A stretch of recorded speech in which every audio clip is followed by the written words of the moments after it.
listening to the Non-Del Influencers Podcast, brought to you by First Funding. Join host Matt Coles as he delivers powerful conversations to help non-delegated lenders succeed and scale in today's market. All right, well, welcome back to the latest episode of the Non-Del Influencer Podcast. I am very excited to have Don Chiesa, VP of Non-Del and TPO, right, Don? Yeah. Over at Newrez? I run all the West for our TPO, but I handle the whole country for non-QM as well. Oh, that's fantastic. So this morning, when I was doing my daily rundown with Nate of what I had to do, Nate Clear, president of First Funding, I said, is there anything that you want me to ask Don? And he said specifically to ask you what concerts you're going to this summer and what's on your to-do list for concerts this year.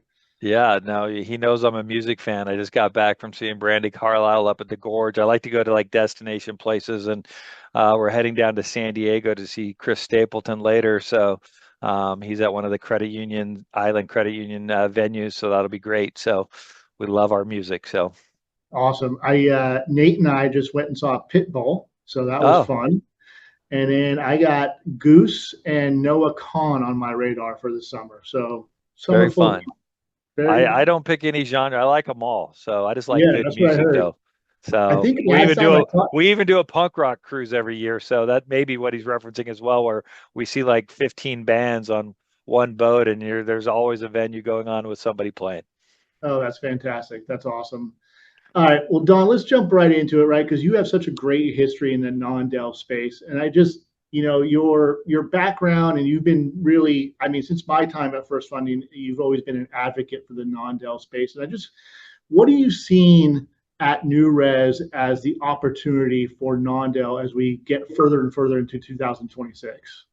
Yeah, we just see, especially with some of these larger brokers that are growing, just a natural evolution to, right, becoming an emerging banker and wanting to go to core. And, similar kudos to you and your team. I've worked with you and Nate for many years. You guys have a great program out there because, right, that's the biggest step is needing warehousing to move over and getting the education. But the non-Del space offers so much more flexibility, right, with compensation. Obviously, it changes the conversation with your client because you're not going to explain what broker comp is. But things like VA, where VA loans, if you're having to flip to borrower paid, you really have a cap on your compensation with 1%, where we see a lot of people flipping over to correspondent because it just gives you all that flexibility back, right? I'm trying, if rates start to drop again and I really want to attack the IRRRL market, I need to have some flexibility with how I structure comp, and that allows me to do it. And then, as I said, recruiting wise, like recruiting's huge for some of these partners that are trying to grow. And when you're doing business in states like California or Texas, where there's just vast population, I have multiple branches, and in the wholesale world, it's hard to create different comp plans, right? I'm setting up comp plans unless my investor allows some regional type of comp structure. It's still pretty rigid, where I can set up branch by branch in a correspondent model and tailor it to, right? You have lead buy shops that want to have low comp to compete. You have purchase money shops that have a little bit higher cost model, and so they want to be able to charge a higher comp, and so you can definitely structure that in a non-Del. And so we're just seeing a ton of growth on what I call that emerging banking space. Now with that comes a lot of education, and so we partner with you trying to get that education. Yeah, no, I appreciate that. And there's a couple of things that you hit on there that are key. One is, I think one of the biggest talk tracks that I've had since I joined First Funding, it's been 2.5 years now, is the flexibility of compensation works both ways, right? People say, oh, I heard I can make more money on non-Del. And I go, yeah, if you can sell a rate with whatever yield that you're trying to get, sure, you can try to make some extra money on a deal. Here's the other part of it, though. Getting competitive at the closing table saves deals, right? The ability to instantly issue a credit as a lender at the closing table allows you to, everyone's got a brother's cousin, sister that has a better rate than what you're trying to close at. And I know when we get into an ultra competitive rate market, being able to say, hey, Mr. and Mrs. Borrower, I hear you. I understand rates may have dipped a little bit since the time we started this process. Is it all right if I just give credit you for the cost of the appraisal? Can't do that necessarily in the wholesale model. So being able to do that at the closing table is also important. The second part, Go ahead. go ahead. I was just going to say, I always like to point out, you still have LO comp rules. You're going to have LO comp agreements with your LOs, but you're absolutely right. Like if you're now the lender, and so if you want to credit a cost of an appraisal, you're not having to go ask your lender for a credit. You can actually add that credit. It's just however your owner wants to set up their company. Absolutely. Now, you hit on something that made me think about another great aspect that many people don't consider about moving to non-del. You talked about regional comp plans or structure of comp plans with regards to purchase shop versus refi shop or geographic areas.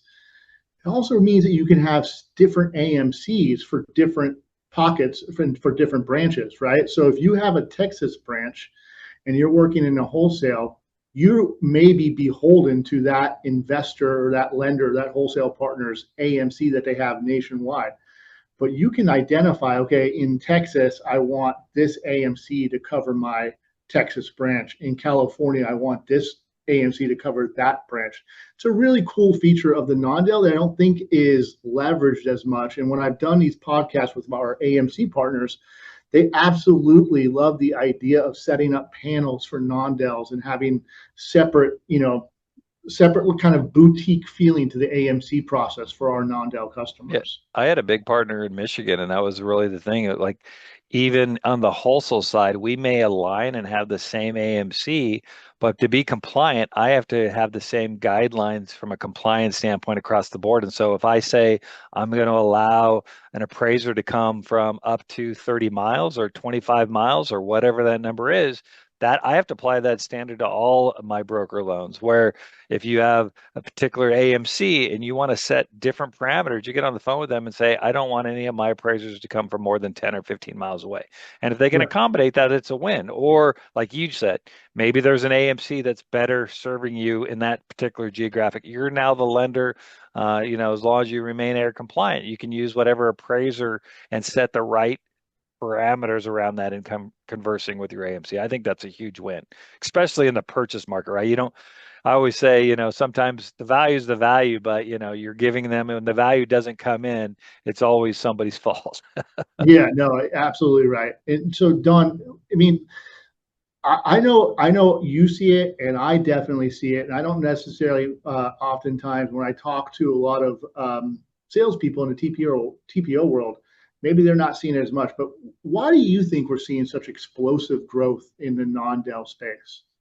Yeah, a little bit is what's going on in the broker world. I'm seeing this kind of bifurcation. The middle guy is either wanting to grow to be really large, or he's joining a lot of these giant brokers out there because of the headaches and overhead. And so you're either small or large, and then these larger guys are recruiting people from true mortgage bankers, and they're just used to closing that way. So one, flexibility. Two, familiarity with the correspondent process if I'm recruiting people that are from mortgage bankers. And so a lot of these emerging bankers want to do the same thing. And then there's just better control of your revenue, right? Whether it's on the back end or whether you're wanting to be able to structure deals and make exceptions at the closing table, all these things start to add up. And then lastly, the flexibility, like I said, setting up, whether it's I have multiple channel. I have a group that's purchased and a group that's refi, or that I'm in geographic areas that I want to be able to have different comp plans by branch, or smaller loan size states. I always talk to a lot of these guys in the smaller loan size states, and with wholesale being capped at 275 and having to double count that, right? I have to count the discount and their comp more than we want to go to here. But it just gives me some flexibility. If I want to set my comp at 3 or 3.25 on correspondent, I can. Wholesale, I can't get above 275. I know the rule says up to 3, but that's off of amount financed. And so anything over 275 becomes a headache. And some of these smaller loan size markets want to make 3 or 3.25. Yeah. So, and then at Newrez, right, one of your biggest strengths at Newrez is your wide portfolio of products, especially in that non-QM space. Yes. How aggressive is the Newrez sales team out there talking about doing non-del, non-QM? Yeah, I think we should be doing it more, is the honest answer, Matt, because when we get in front of people and chat about it, people are really excited. You probably have more feedback. When I look around at my competitors, not a lot of them allow for non-QM, non-Del. Most of them wanted to Correct. go broker. And so you do a great job of supporting us with warehouse lines and haircuts when it comes to non-QM. We allow for it, and we even do the closing package to make people feel comfortable. So if we're giving you a full pre-approval up front and doing the docs for you, there's minimal risk there. You can close and have the same flexibility as you would with your agency and Govy business by closing correspondent. That full fulfillment that you guys are doing is key and integral to the success in that non-Del space, right? That emerging banker, previous, if I go back to like late 2010s, it was really hard to sell the non-Del channel because you had to sell a fulfillment center as well, right? You had to have a third party doing your initial disclosures or your docs, because most of the broker shops that were trying to go to the non-Del didn't have that expertise to be able to do that. And so now you're introducing a third party, which just, anytime you introduce more people to the loan process, it just makes it even more complicated. But now that investors like yourself are doing the docs, which I highly encourage anyone that's doing a non-QM loan to let the investor, like a Newrez, fulfill that doc process for you, so you don't have a non-purchasable loan, has been a game changer in the industry. That has really transitioned and lit a fire on a lot of people moving over to it. Yeah, if I can do baby steps from broker to emerging banker, right? So I don't have to take over all of the docs and get a warehouse line and figure out how to manage the process. And so if I can pick up pieces, like I just had a large partner that's starting to now want to do their own docs. It's not Yeah. that you're not going to ever get there, but the first step, why change the way you're doing it on the wholesale side? If your investor can still prepare the docs for you and help you get through that piece, I think it's huge. Yeah, And then we're I think the other big risk on the non-QM side that used to be a friction point as well is company like a Newrez. We're just so well capitalized that you don't have as much risk. Some of these smaller like non-QM people, they're very, creative in their programs. We think we have great depth in our product as well, full breadth from bank statements to to DSCR to asset qualifier to what I call just missed edge product, which is jumbo conventional lookalike, but I'm able to use asset depletion or non-warrantable condos. But that was your risk if you were doing business with a small company. Were they well capitalized? If the market turned, would they stop your fundings? Because the worst thing you want to have happen is to have a loan sit on your line for an extended period of time and them not want to buy it off. Like we're clearing loans, 4 to 7 days or less, as long as they upload the package to us quickly. Like we'll even get it done in probably 3 days if they can get everything to us quickly, where some of these other companies may have elongated time on your line. That's really where your risk is. Don't let it sit on your line. Yeah, well, I think that one of the things that, if we look back to the evolution of the non-QM space, Newrez has always been the leader in that front of it. But second of all, we as an industry, we did ourselves a disservice by calling it non-QM, right? No one wants to be non. Yeah. And I think when you're in the non-Del space, one of the things that we try to encourage people to do is when you're thinking about non-QM, rebrand it however as you want. If you want to call it a portfolio product because you are using your own funds, or if you want to leverage some type of unique marketing aspect and not have to call it like a non-QM product, this is your opportunity to be able to do so. And at the closing table, have that brand be a part of what you're trying to do and that brand that you're building out. Because you mentioned it earlier, a lot of the people are coming into our space from that traditional retail model, and they like the myth was that they had their own brand and they had their own underwriter and they had all this other stuff. But we've proven in the TPO space that you can have your cake and eat it too. No, And I think that it's a fantastic opportunity for a lot of people. When you got to Newrez, Don, it's been about what, a year and a half now? No, just came up on my 1 year anniversary last week. So, Oh, wow. Congratulations on yeah. that. What were some of the big picture projects that you wanted to tackle when you first got there? Yeah. So you referenced one of them. I think, right, I run the non-QM business nationwide. We call that series, like you were saying, we call it our SMART series, Think Smart, Yeah, Close More.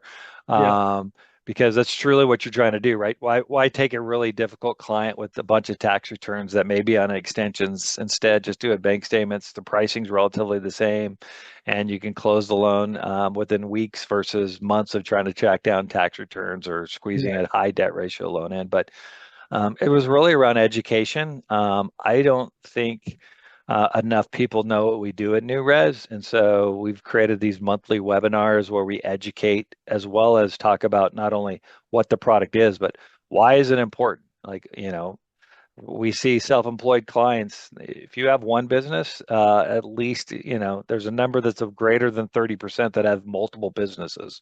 And we all know when you have multiple businesses, there's a high likelihood one of them's on on an extension.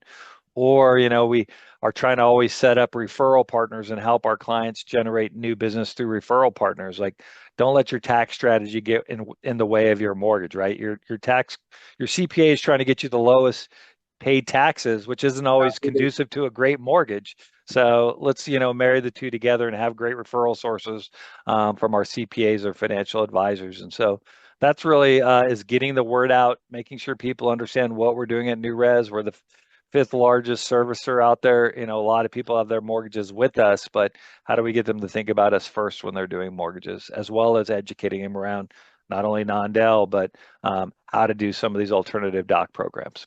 Well, I mean, I think my Uber ride to the office today, because I'm out here in Dallas this week, was exactly the epitome of the borrower that our originators are going after today.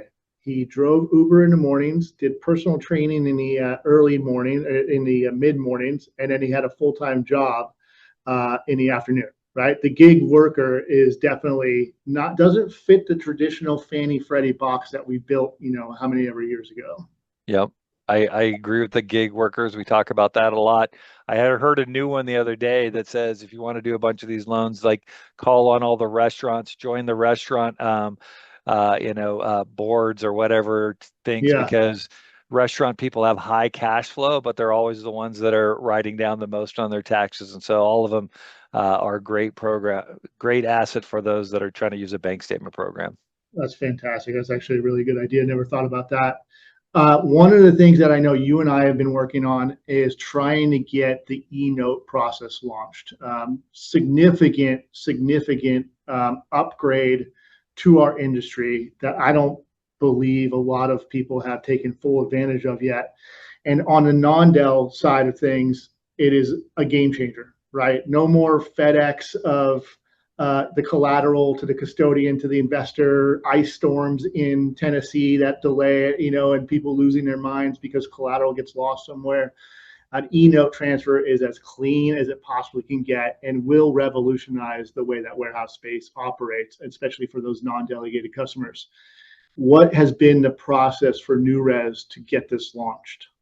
Yeah, so one, I was just going in because we recently rolled out hybrid closings where we can do electronic closings. And so then the next step is just setting up some MERS interfaces with our partners and working with our warehouse lines like yourself, because I do agree, as I shared earlier, the one thing that when you go to correspondent that you don't want to do is you don't want to just have a loan sit on your warehouse line. And so you brought up some of the things. The longest delays we see is closing agent closes the loan, then they have to FedEx the note to you as the warehouse line. Then the lender needs to tell them, hey, ship the note to my investor. We all have collateral agents like Deutsche Bank or somebody. And so, right, you now have already two spots where you had to have FedEx. And even if you used FedEx or whatever brand of overnight delivery you want, that's still one day overnight and then another day overnight. And like you're saying, it now becomes kind of push button and it's there.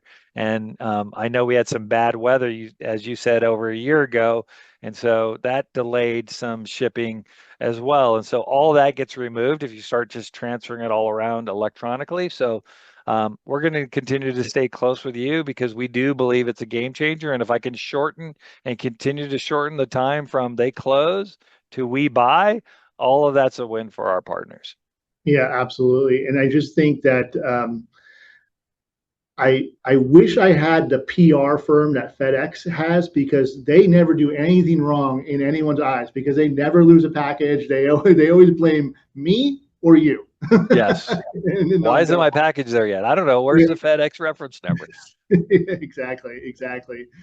All right. So when you've been doing this long enough, I always like to do these podcasts with a realistic version or vision of what happens. What are some of the common errors that you see, not that broker to banker, that emerging banker, that they're not ready for from either a risk standpoint, a process standpoint? What are some of the things that you see that are just sticking points, that just are the tripping points for making that transition? Yeah, so I'll bucket into two. One, you guys offer a great service for this, but really what changes from a wholesale loan to a correspondent loan is, right, on a wholesale loan, when I close it, is send me my check. On a correspondent loan, right, you're now helping them fund their loan instead of their investor. And then when the loan gets bought off the line, there's a reconciliation that goes on. And so leveraging a company like yours and the training they have so they can educate that. I always say it's about a half a person to a person that you have to add to your staff if you want to do correspondent, because somebody's having to ship your collateral, somebody's having to balance those warehouse lines. So that's one piece. The other big piece that I see is just in the setup process, them not understanding. So reach out to somebody like myself or whoever your investor is and have them consult for you for free, because, right, we're all willing to help. And there's a process, right? You have to have a MERS number, you have to have a warehouse bank. And usually one won't get, and then you have to get approved with your investor. And so, right, the warehouse line wants to know you're approved with your investor. MERS wants to know you have a warehouse line set up. And so there's what comes first and what comes second process. And so if you're talking with somebody like myself or yourself, Matt, you can kind of avoid the pitfalls of not knowing that you should have some of these approval processes going simultaneous, knowing that you're going to get them bang, bang, bang, and what's the sequence. Yeah, the first point about the reconciliation, right? It's when you're interviewing partners, right? You want to make sure, like, Newrez's purchase advices are very clean and very detail oriented, right? Our reconciliations over here at First Funding, it's like an itemized receipt. It's not just here's your total, right? You get two receipts when you go out to dinner. You get one that shows the total, and you get an itemized, right? And the itemized is the one that you're going to take a look at to make sure everything totals up correctly.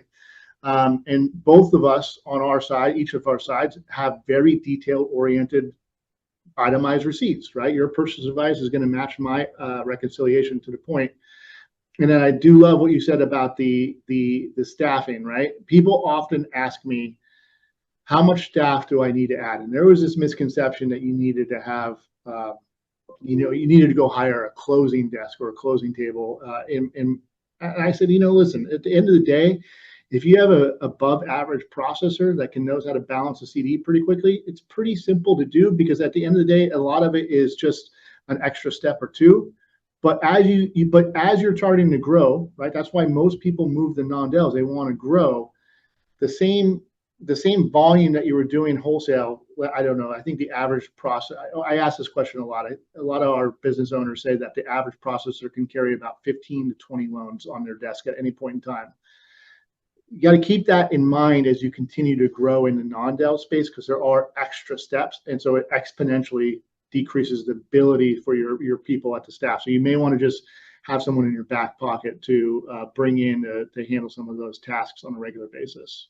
No, I agree. Like I said, I see a lot of them, depending on their size, will either the owner or an operations manager will start doing that task because they want to understand it as well as they can. And then they, like I said, it's either a second job for a closer or a processor, or they hire that one individual so that, as you can say, have that person ready in their back pocket that they know they'd be moving into that role. No, well, that's fantastic. Don, I can't thank you enough for your time.